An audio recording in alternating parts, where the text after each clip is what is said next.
Those are humans? Commander Vexithor stood at his podium, all four of his arms gripping the edges as he peered down at the newest additions to the Galactic Military Academy. His upper right hand unconsciously adjusted the medals adorning his ceremonial armor, a habit he'd developed over his 3 centuries of military service. The question had come from Senior Instructor Zix, whose crystalline form sparkled under the Academy's artificial sunlight. 23 humans stood in formation alongside the other species cadets, looking absurdly small and soft compared to the towering Kraxan warriors and the silicon-based crystallids. Indeed, Vexithor responded, his secondary voice box producing what humans would recognize as a chuckle. The Galactic Council, in their infinite wisdom, has decided to accept Earth into the Federation. These specimens represent their first contribution to our military forces. The assembly hall buzzed with poorly concealed laughter. A Kraxan cadet, standing 3 meters tall with armor-plated skin, leaned down to examine one of the humans more closely. The human, a female according to their binary classification system, met his gaze without flinching. "Commander!" called out Training Officer Nexus P7, his robotic frame whirring as he stepped forward. "My databanks indicate these creatures have no natural armor, no secondary hearts, no backup nervous systems. They lack basic survival adaptations. How do they expect to complete the standard training program?" Vexithor raised his lower arms in what his species considered a shrug. "They don't. The Council has authorized modified training parameters for their unique physiology." More laughter rippled through the hall. Even the usually stoic crystallids vibrated in their version of amusement. "Modified parameters?" Lieutenant Commander Raxazor sneered, her scaled tail twitching. "Why not modify the requirements for my pet Zixlix while we're at it? It can chase prey quite effectively." The humans remained silent, their faces maintaining what Vexithor had learned was called a poker face, though he failed to understand the reference to an ancient Earth gambling game. One human stepped forward. According to the documentation, this was Cadet Thomas Chen, their designated squad leader. "Permission to speak, Commander?" Vexithor nodded, curious. The human's voice carried clearly through the hall, despite his comparatively tiny lung capacity. "We understand your concerns about our physical limitations. However, humanity has a saying. It's not the size of the dog in the fight, but the size of the fight in the dog." Several universal translators crackled, trying to make sense of the idiom. Vexithor's antenna twitched in confusion. "Another Earth metaphor, I presume?" he asked, not bothering to hide his condescension. "Yes, sir," Chen replied, still standing at perfect attention. "Like many Earth sayings, it comes from our long history of turning apparent weaknesses into strengths." A Kraxan warrior cadet named Drumthor stepped forward, his heavy footfalls echoing through the hall. "You speak of strength? Your bones would snap if I merely patted you on the back." The human female who had earlier caught Vexithor's attention, Cadet Rebecca Martinez, according to her file, spoke next. "Then it's fortunate, Senior Cadet Drumthor, that our training focuses on ensuring you never get close enough to pat us on the back." The quiet confidence in her voice gave Vexithor pause. He had reviewed the preliminary reports on human military history, but like most of the command staff, he had dismissed them as exaggerations. Looking at these fragile creatures now, he couldn't imagine how they had survived their own violent planetary history, let alone expect them to contribute to galactic defense. "Very well," Vexithor announced, bringing the assembly to order. "Cadet Chen, Cadet Martinez, and all Earth representatives, welcome to the Galactic Military Academy. You begin training tomorrow at 0 cycle. I suggest you use today to acclimate to our gravity systems." As the assembly dispersed, Vexithor watched the humans walk out with perfect precision in their formation. Something about their measured movements and calm demeanor nagged at his tactical instincts. He had commanded forces for longer than human civilization had possessed powered flight, yet these creatures made him feel like he was missing something obvious. "Commander," his assistant Crix approached with a datapad. "Should I adjust the combat simulation parameters to account for human fragility?" Vexithor stared at the retreating humans, remembering the glint in Martinez's eyes when Drumthor had threatened her. "No," he said finally. "Run the simulations at standard levels. Let's see what these humans do when truly tested." "But sir, the casualty projections will be their problem to solve," Vexithor interrupted. "After all, they chose to join the most elite military training facility in the galaxy. Let them prove they belong here, or wash out trying." As he left the podium, Vexithor couldn't shake the feeling that he, like many commanding officers before him, might be underestimating these deceptively simple creatures. Still, he reasoned, better to crush their spirits in training than watch them die in actual combat. Tomorrow would show everyone exactly what humans were made of, or more likely, what they weren't. By the 7 moons of Crixus, are they really using projectile calculations? Training Officer Nexus P7's optical sensors flickered in disbelief as he watched Cadet Amanda Rivera scribbling in what the humans called a notebook. The training arena echoed with the hum of plasma weapons and quantum disruptors as various species practiced with the latest in galactic warfare technology.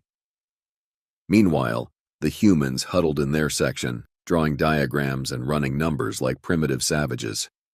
"Look at them," sneered Cadet Drumthor to his fellow Kraxan warriors.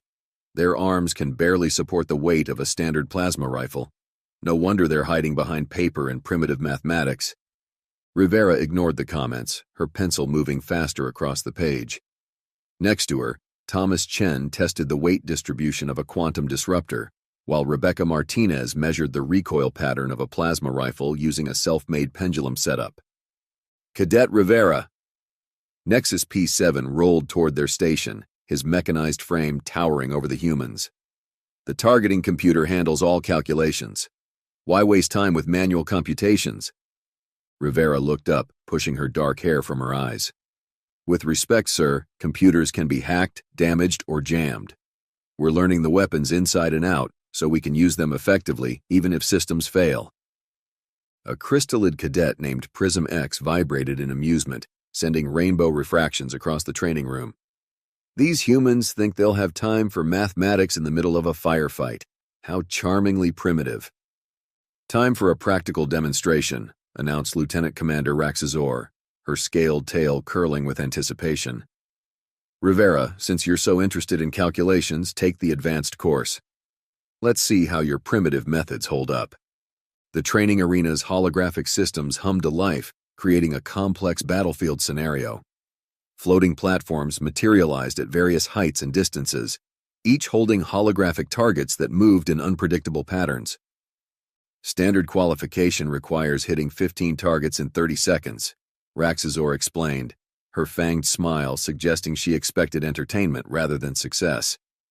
"Begin when—" Rivera was already moving.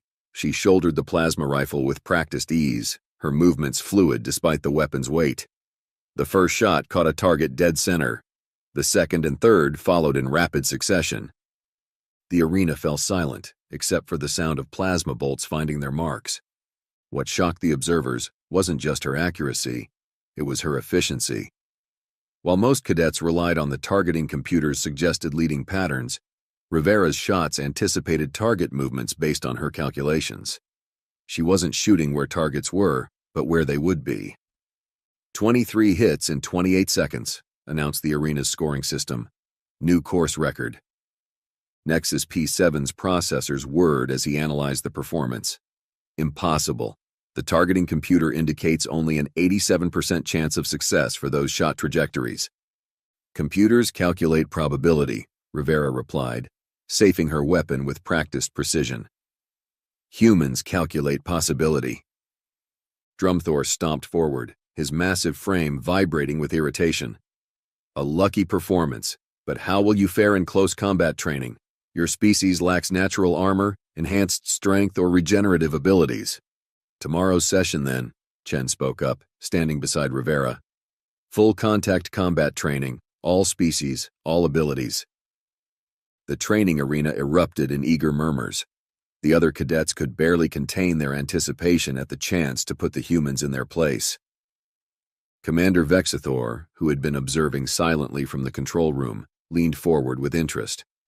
"Accept their challenge," he commanded through the communication system.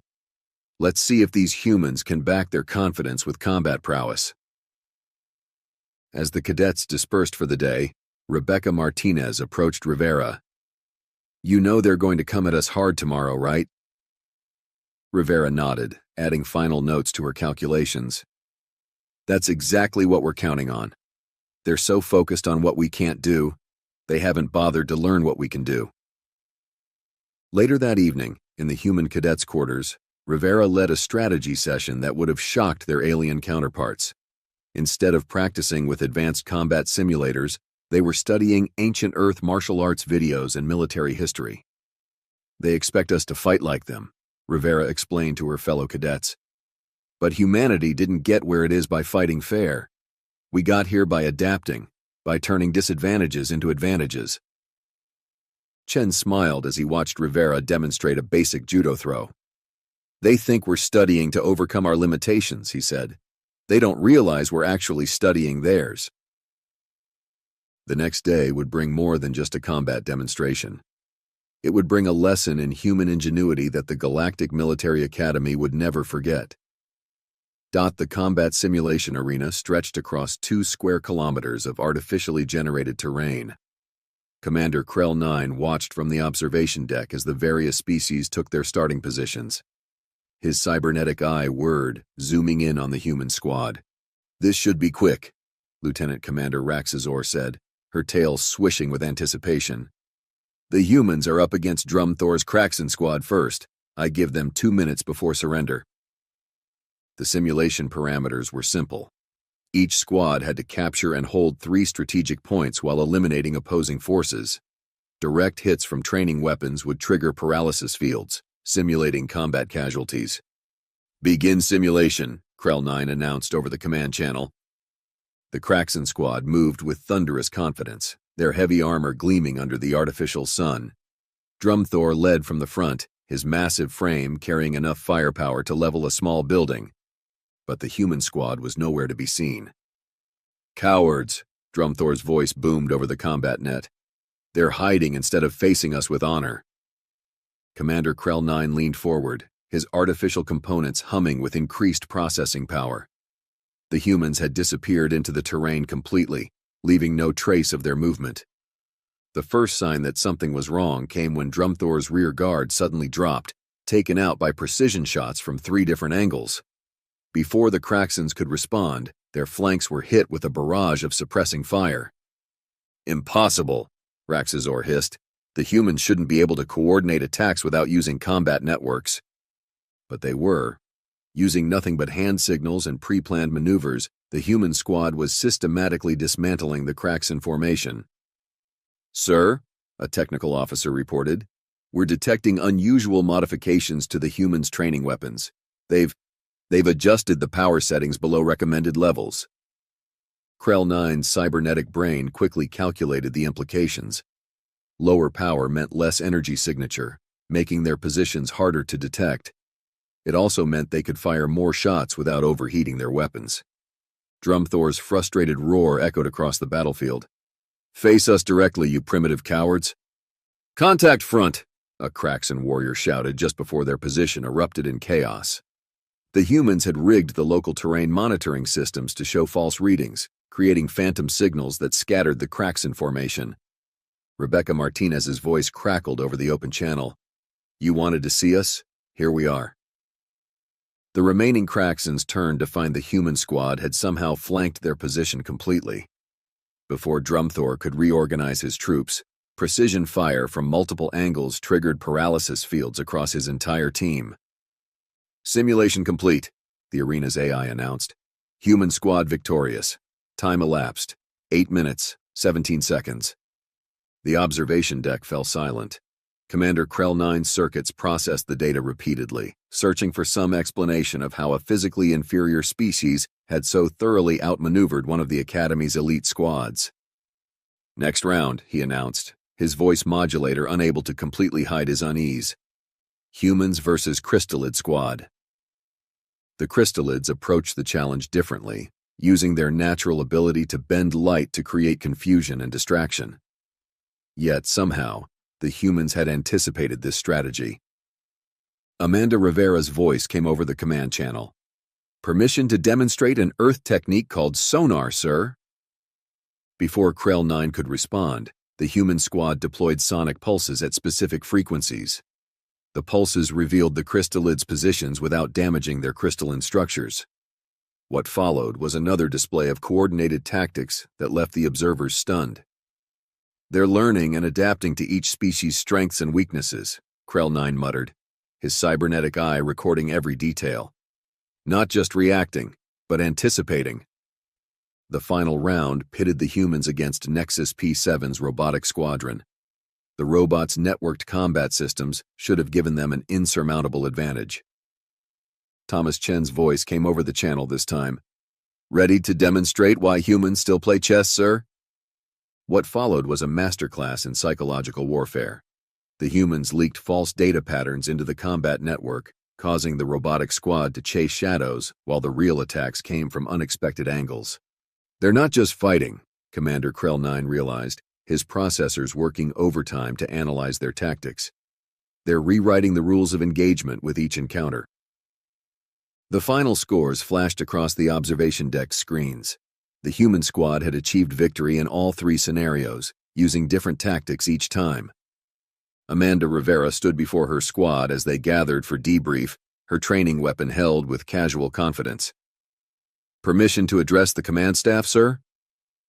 Krell 9 nodded, his circuit still trying to process their performance. "Humanity learned warfare not from textbooks, but from necessity," she said, her voice carrying across the arena. "We fought ourselves more than any other species. We've learned to adapt, to improvise, to overcome. What you see as limitations, we see as challenges to surpass." Commander Krell 9 turned to Lieutenant Commander Raxazor, his voice modulator barely above a whisper. "Draft a priority report to the Galactic Council. Mark it urgent." "Sir?" "The humans aren't just adapting to our training," he said, watching as the human squad efficiently broke down their equipment.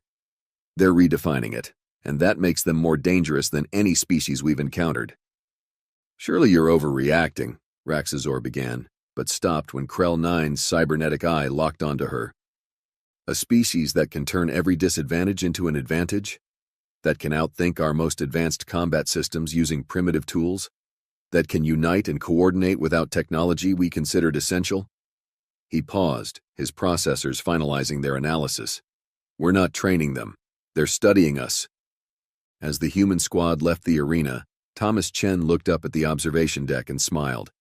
It was a gesture that Krell 9's emotion recognition software classified as both friendly and predatory, a contradiction that would haunt his processing cycles for days to come. The warning sirens shattered the peace of the Galactic Military Academy's evening cycle. Commander Vexathor's 4 arms moved in practiced coordination across the command center's control panels as reports flooded in. 6 pirate vessels dropping out of hyperspace," Senior Officer Carrix announced, his tentacles writhing with anxiety. "They've bypassed our outer defense grid." Commander Krell 9's cybernetic eye whirred as he processed the tactical displays. "Impossible, unless—" His circuits sparked with realization. "They have our security codes." The Academy's shields flickered and died. A voice crackled across all communication channels, deep and gravelly. "This is Captain Blackheart of the Crimson Raiders. Your defense systems are disabled. Your communications are jammed. Surrender your weapons and cadets or we space the entire facility." Panic erupted across the Academy. Despite years of training, the reality of actual combat sent many of the cadets into chaos.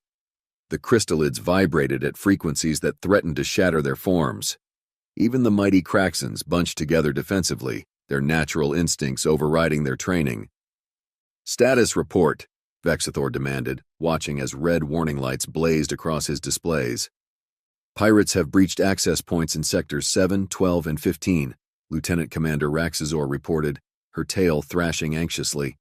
"They're using neural scramblers. Half our security forces are already down." In the cadet quarters, the situation deteriorated rapidly. A squad of pirates, led by a hulking Vraxian with cybernetic enhancements, burst through the main doors. Their neural scramblers hummed ominously, dropping the first row of cadets to the floor in convulsing heaps.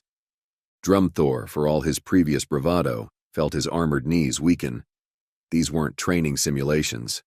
This was real combat, with real consequences. The pirates carried weapons modified for maximum pain, designed to subdue rather than kill. Their cargo was worth more alive than dead. "Where are the human cadets?"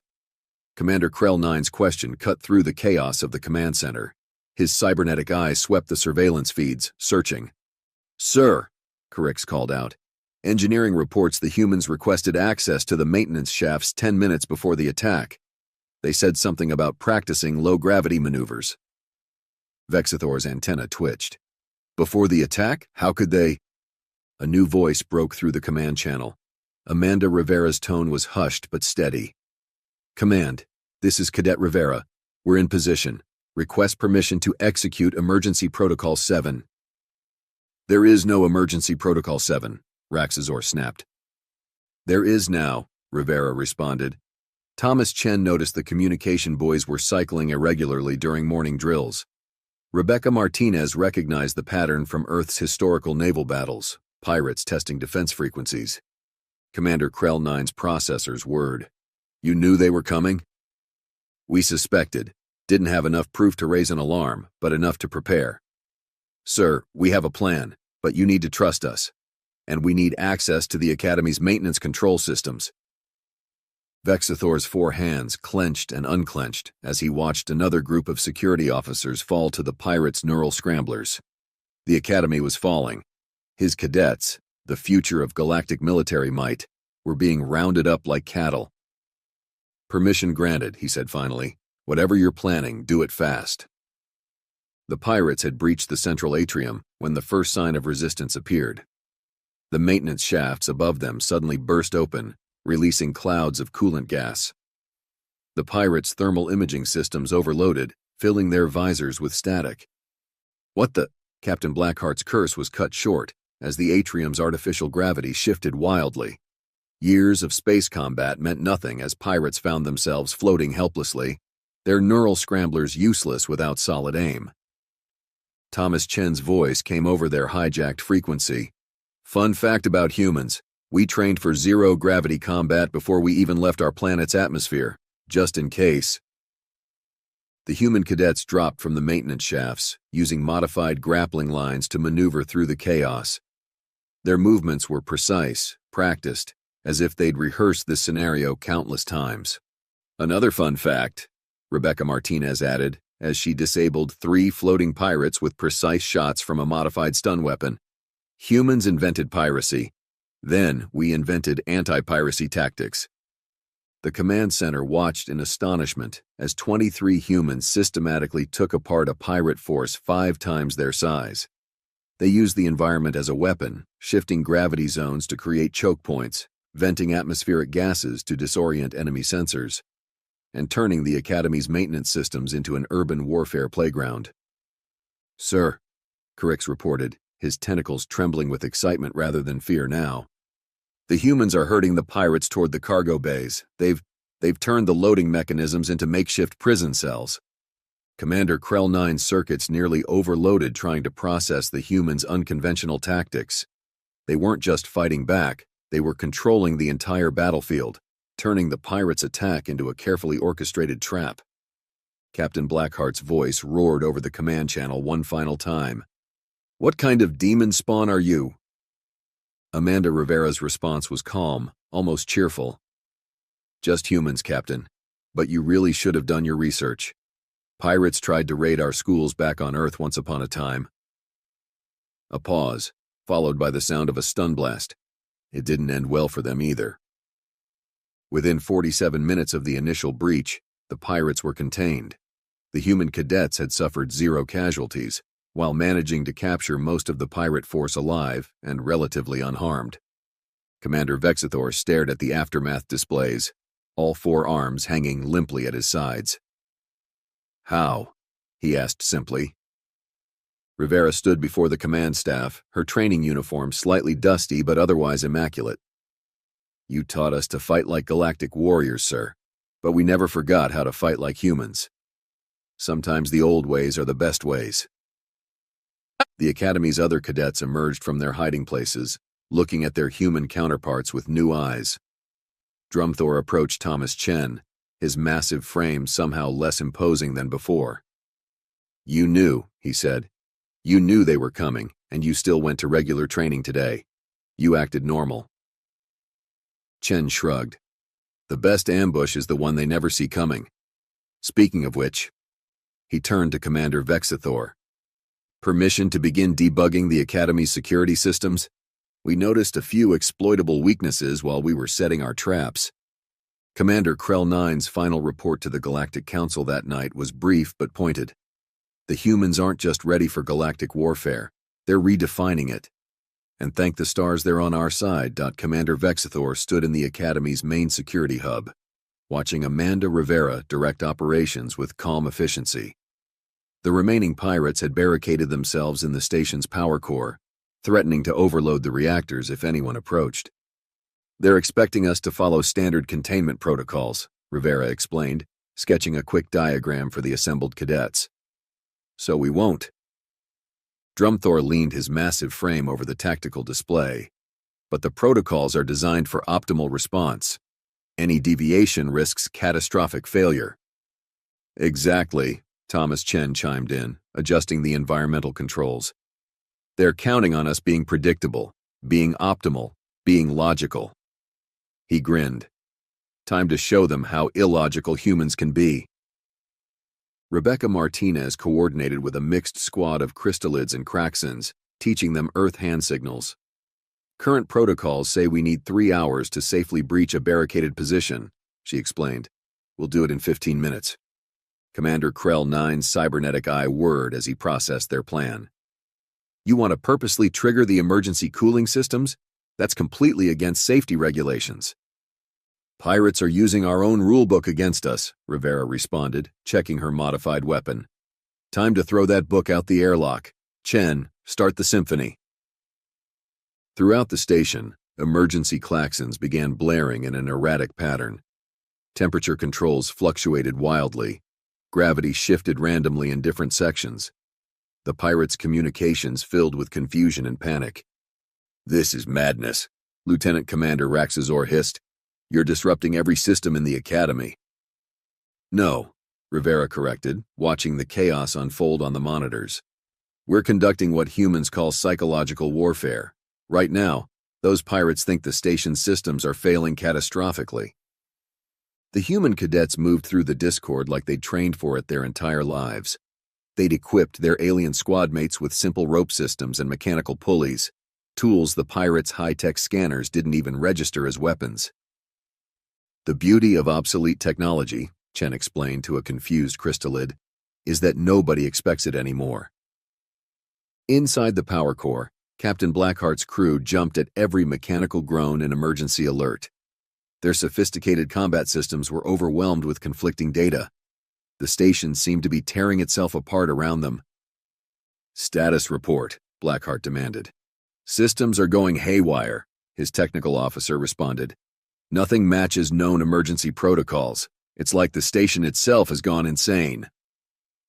A voice echoed through the power core, seeming to come from everywhere and nowhere. "Fun fact about humans," Rivera's voice carried an almost cheerful tone. "We perfected the art of making our enemies defeat themselves."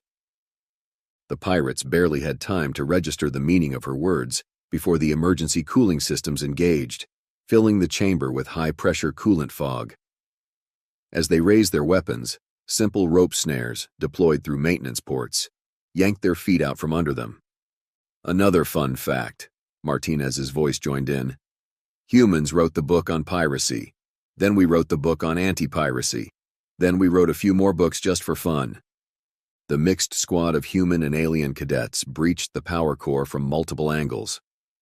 The pirates, disoriented and tangled, found themselves facing opponents who moved with perfect coordination despite the environmental chaos. "Impossible," Blackheart gasped, as Rivera personally disabled his neural scrambler with a device that looked like it was built from spare parts. "How are you even functioning in these conditions?" "You mean the random gravity shifts?" she asked, securing his restraints. "We call that Tuesday morning training back on Earth. The temperature fluctuations? Standard endurance drills, the sensory overload, we call that a rock concert. Back in the security hub, Commander Vexithor watched in amazement as the last pirates were captured. Not a single shot fired, not a single casualty taken. The humans had turned the entire station into a weapon, but one that captured rather than killed. "Commander," Rivera reported, standing at attention. "Power core secured. Reactor stability maintained. Permission to begin system restoration?" Vexithor noticed how the other cadets now looked at the humans, not with contempt or amusement, but with respect tinged with awe. These creatures, whom they'd laughed at just days ago, had just orchestrated one of the most efficient counter-piracy operations he'd seen in 3 centuries of service. "Permission granted, Cadet Rivera," he replied, then added, "And well done, all of you." As the humans began restoring the Academy systems, Drumthor approached Commander Krell 9. "I understand now," the massive Kraxon said quietly. "They're not primitive at all, are they?" Krell 9's cybernetic eye focused on the humans working seamlessly with their alien squad mates. "No," he replied.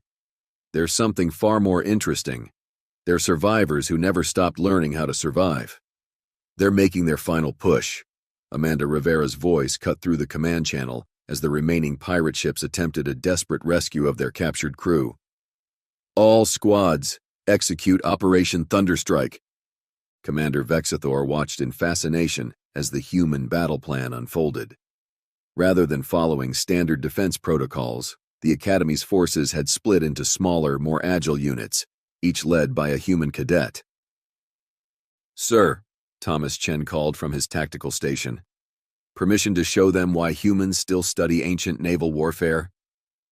"Granted," Vexithor replied, all 4 hands gripping his command station as the Academy's defense platforms began moving in patterns he'd never seen before. The pirates had expected a standard response: raise shields, form a defensive line, return fire. Instead, they found themselves caught in what Chen called a crossing the T maneuver, an ancient Earth naval tactic adapted for space warfare. "Multiple vessels approaching from Vector 7, Lieutenant Commander Raxazor reported. "Perfect," Rebecca Martinez responded from her squadron's position. "They're following the breadcrumbs." The humans had scattered debris from the earlier battle, creating a natural-looking path that the pirates now followed.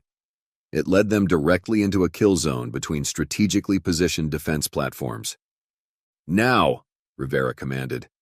The Academy's defensive screens flickered to life, but not as barriers. Instead, they pulsed with electromagnetic energy in a pattern that disrupted the pirates' targeting systems. A technique, Chen explained later, inspired by how Earth navies used smokescreens centuries ago. "Remarkable," Commander Krell 9 muttered, his cybernetic systems recording every detail. "They've turned our most advanced technology into analogs of their historical weapons." The pirate ships, their systems scrambled, found themselves surrounded. Each evasive maneuver led them into carefully prepared crossfires. Even their attempt to jump to hyperspace was thwarted by gravity wake generators placed according to ancient whaling tactics. "You fought yourselves for thousands of years," Vexithor said quietly, watching as Rivera coordinated the final assault. "Every tactic we dismissed as primitive was tested and refined through countless battles," Rivera finished for him. "Humans didn't become peaceful because we forgot how to fight, Commander. We became peaceful because we learned too well how devastating war could be." The last pirate vessel surrendered after finding itself caught in what Chen called a bear trap, a series of overlapping gravitational fields that made movement in any direction impossible. As the Academy's mixed-species crews secured their victory, Commander Vexithor addressed the assembled cadets. "Today marks a turning point in our understanding of warfare and of humanity." He paused, all 4 arms clasped behind his back. "We thought we were teaching them. Instead, they have taught us that progress doesn't always mean abandoning the past." The Galactic Military Academy's training protocols were revised that day. New courses were added, focusing on historical warfare and unconventional tactics. The humans no longer trained separately with modified parameters. Instead, they led joint exercises, teaching other species how to think beyond their technological advantages. "Remember this day," Commander Krell 9 told his superior officers. "It's not just about how humans fight, it's about how they think. Every weakness becomes a strength. Every disadvantage becomes an opportunity. Every limitation becomes a challenge to overcome." In the Academy's main hall, where just weeks ago aliens had laughed at human cadets, a new monument was erected. It displayed a simple Earth quote that Commander Vexathor had come to understand all too well. "Not everything that is faced can be changed, but nothing can be changed until it is faced." Below it, in smaller text, someone had added, "Humanity's greatest weapon was never their technology. It was their relentless drive to overcome their own limitations." The Academy had wanted warriors. Instead, they got humans. As it turned out, that was exactly what they needed.